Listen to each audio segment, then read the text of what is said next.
Je voudrais moi m'appesantir sur deux éléments importants que j'ai pu tirer de ce thème.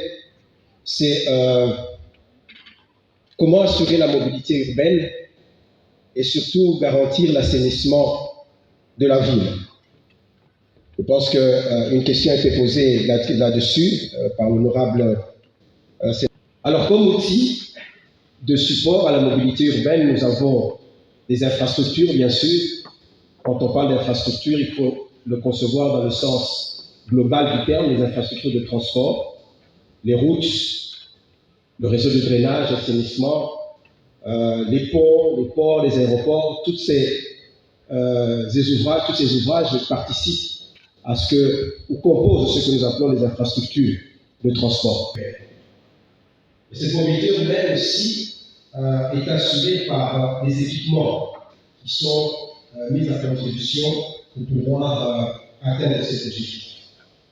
Le ministre des Transports vient d'évoquer plusieurs programmes du gouvernement dans cette matière, des bus, des trains, des voitures.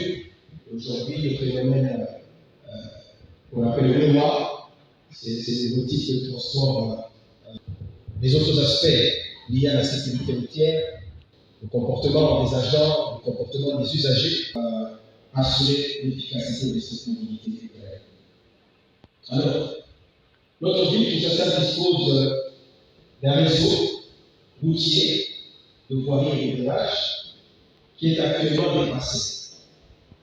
Dépassé du fait, cela a été évoqué par mon collègue tout à l'heure, de l'explosion démographique. Il a dit le chiffre 500 000 habitants lorsque ce réseau de drainage a été conçu, aujourd'hui 15 000 habitants. Malheureusement, les infrastructures en cette matière n'ont pas suivi le même risque. Alors, je voudrais donner juste un indicateur pour que vous puissiez vous rendre compte du déficit auquel nous devons faire face. C'est que le réseau, aujourd'hui, de drainage à Kinshasa est de plus ou moins 420 km, alors que nous en avons besoin de plus ou moins 2000. Donc, nous sommes à plus ou moins 25% de ce que nous avons comme besoin dans cette matière. Pour ce qui concerne les voiries urbaines, le réseau linéaire de voiries aujourd'hui à Kinshasa est de plus ou moins 3360 km. De ces 3360 km, en termes de réseau revêtu, nous avons plus ou moins 12%, autour de 490 km à peu près. Donc c'est pour que vous réalisez le déficit et tout ce que nous avons comme marche à combler pour que véritablement nous ayons un réseau tant en termes de voirie qu'en termes de... Aujourd'hui, nous avons vu votre exposition ici à l'Expo Béton, 6e édition. Oui. Est-ce que vous pouvez expliquer à la population par rapport à votre maquette? Alors, du coup, c'est un projet immobilier, un projet résidentiel de la société Moderne Construction, MCC en cible, comme vous pouvez voir. MCC, voilà. C'est un projet qui est construit au carrefour de l'avenue des Cliniques et Batetela. Voilà, c'est juste le terrain après Pullman, Grand Hôtel, voilà. Et actuellement, si vous passez sur Batetela, vous allez déjà voir les magasins presque terminés. Voilà. C'est un projet résidentiel de 4 bâtiments séparés par un grand parc de 12 000 m² avec plus de 100 000 espèces de plantes parce que c'est un projet vert. Nous faisons la promotion même de l'environnement dans ces projets, comme vous pouvez remarquer. Et voilà. Nous avons des appartements de 2 chambres, 3 chambres, 4 chambres et de duplex ainsi que de sky villa que vous voyez au dernier niveau avec des piscines individuelles. Et là, nous avons 50 magasins accessibles sur la grande route. Batetela et Clinique. Et l'entrée de projet est là, sur l'avenue Clinique. Et vous allez voir qu'il y a un autre bâtiment de 3 niveaux. C'est un bâtiment Clubhouse uniquement. Clubhouse, donc multiservice. services et commodités. Nous avons une salle de fête, de piscine, nous avons des terrains de foot à l'intérieur, de business lunch, tout est pensé dans ces projets. Yeah.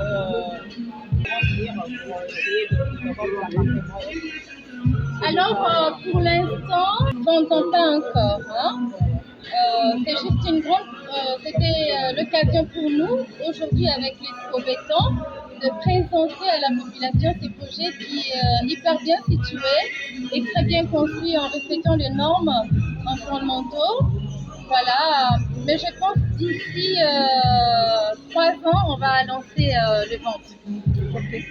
La demande de l'autorité publique qui ont intervenu récemment le ministre des Transports comme des infrastructures. Et quand la mission de construction, nous sommes tenus de résoudre les problèmes. Mais du moins, nous faisons des propositions comme nous l'avons dit. Les routes ne peuvent pas être exécutées à moitié. Nous avons fait des propositions, par exemple, dans les cas des engins à 2 roues, pose maintenant des problèmes sociaux importants. D'ailleurs, partout ailleurs, on crée des routes pour du moins les usagers de la route, parce que les véhicules peuvent être à l'aise dans leur communication. Les motards qui ne sont pas formés, qui n'ont pas été éduqués, ils conduisent de n'importe quelle manière, posent déjà un problème social celui. Sinon, une fois qu'on a cogné une moto, vous perdez votre voiture. Sinon, vous perdez aussi votre vie. Ce sont des choses que comme le budget de l'État est en train d'aller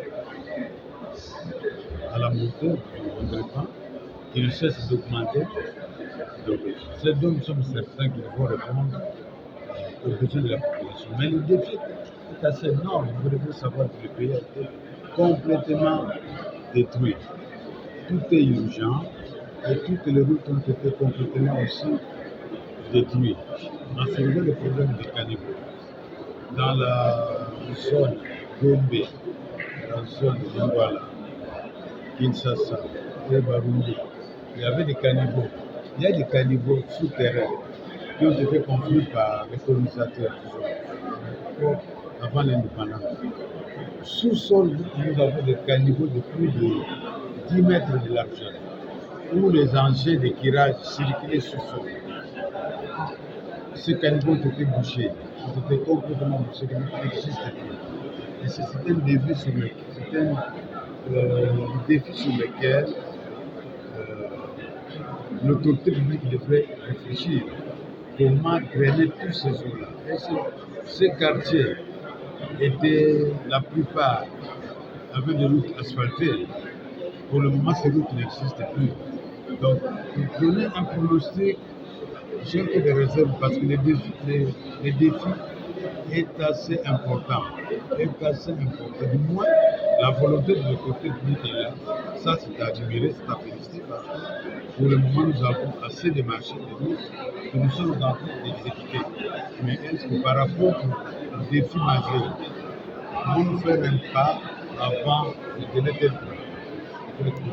Si on continue à se lancer, peut-être qu'on pourra faire 40-50% de la planète.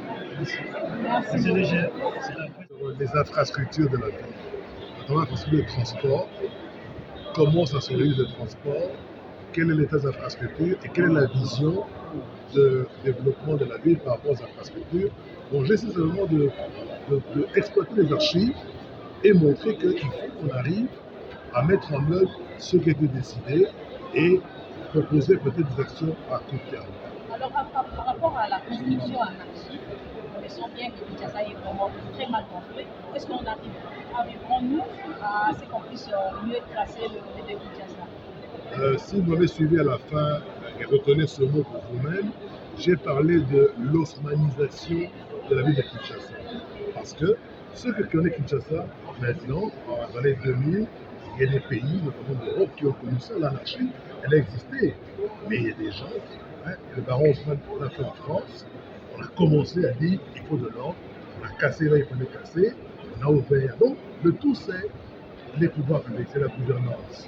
Le jour où les gouvernants vont décider de pouvoir réellement gouverner, ça veut dire appliquer ce qu'il décide, madame, tout cela. Merci.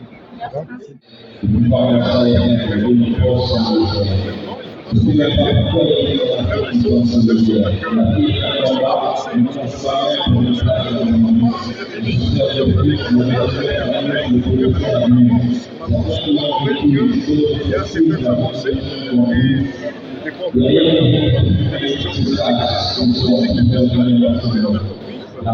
Ok, merci beaucoup.